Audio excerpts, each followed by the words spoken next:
do that, how do you feel afterwards? Despite the fact that you're dealing with the same thing, something in you gives you a ray of hope. Yeah. Because you just counseled yourself. That's another daily habit I changed. Girls, you get to understand. This is daily habits. It's so powerful. If it was powerful, I have done. Another thing I decided to do, aside writing every day, was that I was going to listen to my kids. I can tell you the volume of people I've been through my practice. But guess what? As I listen to them, as they go through therapy, I'm listening to myself.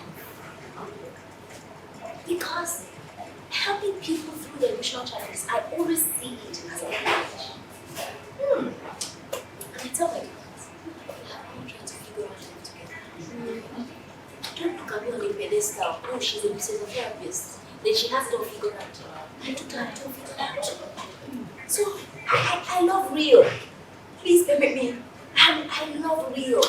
I don't like plastic. I don't like theory. Can we get real? So I tell them, I'm all trying to figure out together. I say, thank you for giving me the privilege of going through this journey with you. And whatever information I get is privileged information. Privileged information. So I'm not to go on this journey. So I was saying that a mentally ill person should be able to contribute positively to his own community. And when you go through these things, you will see that you're giving yourself that counsel and you feel better. Because let me tell you why you don't remember to even counsel yourself when you're dealing with stuff.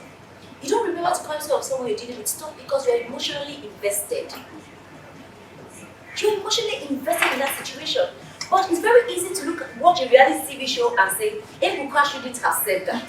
This one should not have. And how can you do that? It's very easy when you watch other people's lives on the screen. And but then your life is not a reality TV. So you can't see yourself. So what counseling other people does, or what contributing, so because I say that helping people or volunteering or having a cause to die for is self-preservation. It's self-preservation. So don't think that, you don't say to yourself, I'm too busy, I can't volunteer. No, I'm so busy, you're killing yourself. That's not what a mentally well person does. Because the more you give, the better you feel. Yeah. And the more human you feel. And then it brings humanity out of you. And then you get to see, I think I need to humor my mistakes. Yeah. I need to laugh at myself.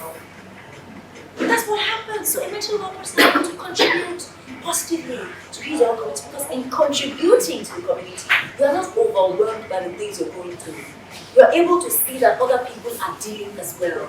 Yes, you might not be dealing with the same thing or at the same intensity, but guess what? You're not alone in the struggle trying to figure life out. So those are the 4 parameters of mentally well person. Have you seen that there is nothing I've said that is related to taking off your clothes and speaking rationally? There is nothing like, oh, my judgment is poor, or that I'm walking naked on the street. Because that's not what mental illness is. You see, that you see typically is schizophrenia.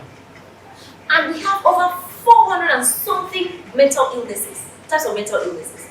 We have over 450. So our diagnostic manual called the DSM-5, there are over 400 and something diagnoses there. So what you see in schizophrenia is just about 1% of the type of mental illnesses that there is. We then use that 1% to judge all that it is. And depression is not the most occurring mental illness. Anxiety disorders is there. What is depression? Depression is a mood disorder. It is not. It's not the most common.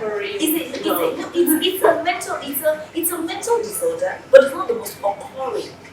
Okay, so we talk about anxiety disorders, and when I talk about anxiety disorders, we sometimes try to see, okay, I'm not anxious.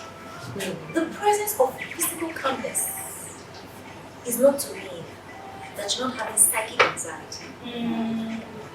Psychic anxiety, nobody can see it, but you know that you're calculating. So, this deadline, So psychic anxiety is also not as prevalent as personality disorders. So I hear the feminist movement talking about narcissists because of Donald Trump. It's now become so popular. So a lot of women are saying, I'm married to a narcissist. My husband is narcissistic. You know, Nigerians, once we get the rave of a new boy, everybody goes around and talks about it. So personality disorders are very, very common.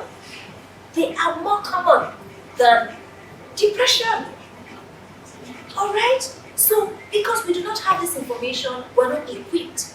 But I want you to know this, that mental health is a continuum. It's like a scale. And all of us are on different aspects of the spectrum. Depending on what's going on with our lives per time, depending on the challenges that we're dealing with per time, depending on the presence or absence of our coping skills per time. Some coping skills work for us sometimes. Like we use humor as a coping skill. Humor does not work all the time. Sometimes you can't laugh over it. Alright? Sometimes shopping can do it. Sometimes it does not. You get into the boutique and you're shedding tears because it's not working. Sometimes we want to eat, to go. But then you taste the food and the food tastes like vinegar. Sometimes sex does not work all the time. You're struggling to achieve that orgasm. The orgasm is not coming. The orgasm says, leave me alone. I'm not ready. Because it's not all the time that sex works. Sometimes we try to use alcohol.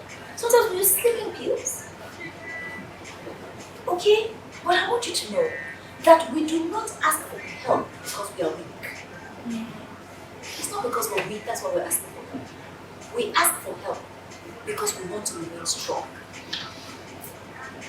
I chose to go into mental health because, as I round up, I chose to go into mental health because I looked around, while training, and I said, but if someone has malaria, the person can change their will. You can run your business, you can call your staff, you can, make things happen. But when your mind shuts down, everything shuts down. So I said, this is the lifeline of life, and I would rather be here. That was why I chose mental health. Not for anything else. So we ask for help, not because we're weak. We ask for help because we want to remain strong. And I encourage everybody, So I created this audio products, the 3-part CD called Minecraft. And I taught extensively about the craft, mastering the art of mental detoxification. We don't detox. But we detox our physical body. We go through water therapy, we take apple cider vinegar, we take bicarbonate, we do all sorts just to cleanse our system. We go on vegetables, we go on veggies, water therapy. We do all of these things just to cleanse our system. But we leave the most powerful operating system, which is our mind. We deal with toxic people every day. We deal with people who are dealing with their own baggage. You know why they are trying to put the baggage on you? Because every time I carry something heavy, I'm looking for where to set it down. Because it's too heavy. So I would always leave people with this food. I may not have food to eat. I may not have clothes to wear. In fact, I may not have where to lay my head. I don't have to live in a beautiful house or drive a posh car. But one thing is certain, my mind is my palace. And I will not let anyone walk through my mind with their dirty feet. My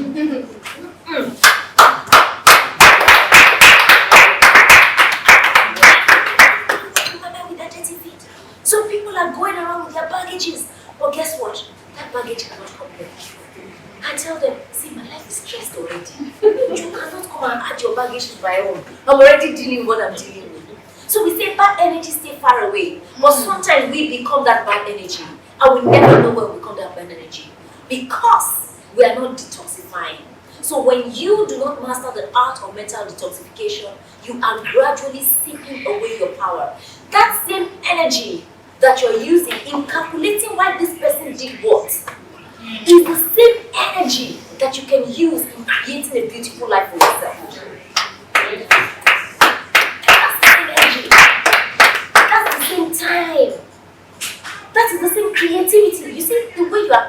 how you are going to get back. Your creative juices are at work. The same way those creative juices should flow to creating the life that you want. And I say that success is the best revenge. Stay powerful. Thank you.